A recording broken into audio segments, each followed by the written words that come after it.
Hey guys, and welcome to my channel. In today's episode, we are in a very special location. We're actually at the Puente Hills Mall, which was used for Twin Pines Mall in the Back to the Future movies.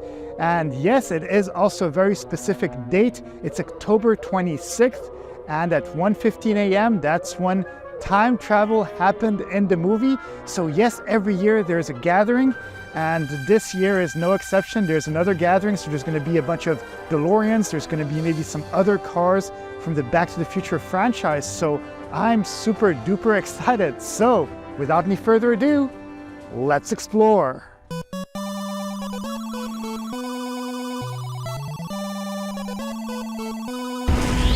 Puente Hills Mall, or as I prefer to call it, Twin Pines Mall in the Back to the Future franchise, was established in 1974 and is located in City of Industry, California. In its prime, the mall boasted 155 stores and was a hub for vibrant retail and entertainment. However, with the rise of online shopping, it has encountered challenges resulting in decreased foot traffic and store closures. Despite this, the mall remains a pop culture icon. Every year on the date of the movie's first time travel test, Back to the Future fans gather at this historic location, celebrating its cinematic significance. And yes, a bunch of people did bring in their DeLoreans, and it is really cool to see them up close and personal. Some of them are decked out like time machines, and some of them are more normal looking, but it is really cool to look at all the decorations, all the hard work that some of the people put into these cars. And even someone brought in the Toyota pickup truck that Marty McFly really wanted to have and to own in the Back to the Future movies. And it is a really cool car too. There's just something about 1980s cars that just look sublime to me. They're a little bit more boxy, they have a bit more character, and they're just I'll say that they have more character than the cars nowadays. Nowadays, they just look all the same. It's pretty surreal to see so many Back to the Future fans gathered in a small area in the middle of the night in an empty mall parking lot. Even though it's surreal, I find it amazing that there are so many fans of the franchise. This gathering is made even more special because of how many DeLorean owners come to this location to show off their cars. Some are decked out as complete time machines, whereas others are pretty much stock DeLoreans. Whether original or movie replicas, the DeLorean seems to be a timeless car with its beautiful gull-wing doors, straight lines, and stainless steel exterior.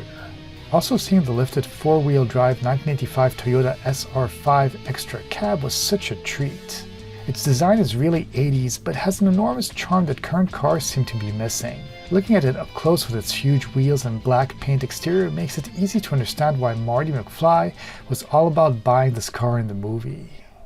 Look at what a good job they did at decking out this DeLorean car to make it look somewhat like the time machine in the movie. It's really cool. There's a flux capacitor. They actually put the self-lacing shoes, and there's also the gauge showing like from what time and what period you're traveling to. So it's kind of cool to see it, and I love it with all of these lights.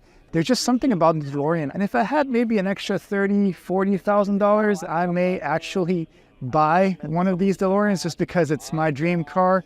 But until I win the lottery or make a lot of money, well, I can just look at them and enjoy them. And I'm kind of lucky that I'm in LA because there's a lot of DeLoreans right here. The detail put into one particular DeLorean at the event is astounding. It goes beyond trying to make it look like the time machine in the movie. It is a 1:1 copy of the movie DeLorean. Modifications can be found all around the car, many of them custom made and incredibly detailed. From the flux capacitor to the time circuits, everything in that car is screen accurate. Another fun detail was that a couple of the actual physical props from Back to the Future were laid out inside the DeLorean. Even though this particular DeLorean is fully decked out, many of the other cars were also worth looking at simply because some of the other cars also had partial time machine modifications, presenting their own toys and props from the Back to the Future franchise.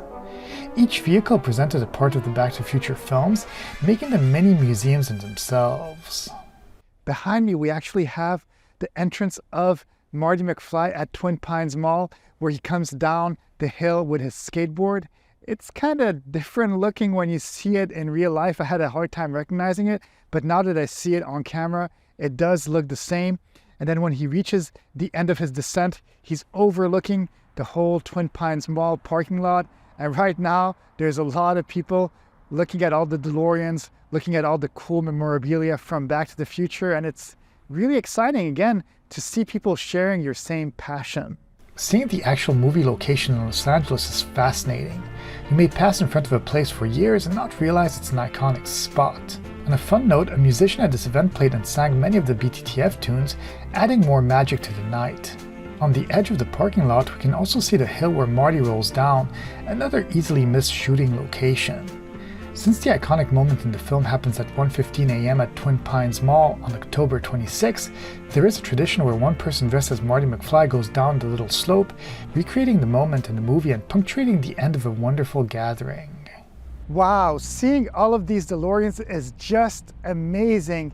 Who would have believed that there would be fans so many years later? But yeah, as you guys can see right now, while it's daylight, it was kind of dark, so I thought that I didn't want to do the outro video in the dark, but I also wanted to show you guys one last Back to the Future location. And yes, behind me we have the Whittier High School, which was used for Back to the Future during, well, all the enchantment under the sea dance scenes, for the exterior scenes. This is the school where George McFly and Lorraine went to, but this is also the school where Marty McFly went to in 1985. And it is really, really cool to be able to see it right here. There's a gate and you can't really get too close to the building, but luckily you can see quite a lot of it just by standing on the side of the road right in front of the gate, and it is really gorgeous. I think that it hasn't changed too much between 1955 and 1985. But yeah, it's really, really beautiful. And yeah, I really hope that you guys enjoyed this video. And if you did enjoy it, please be sure to subscribe, hit the like button, leave me a comment too. Let me know if there's other Back to the Future related videos I should make, or maybe other videos about other movie locations. Since we're in Hollywood, well, a lot of films have been filmed right here. But yes, that's it. Have a great day, and I'll see you guys in the next video.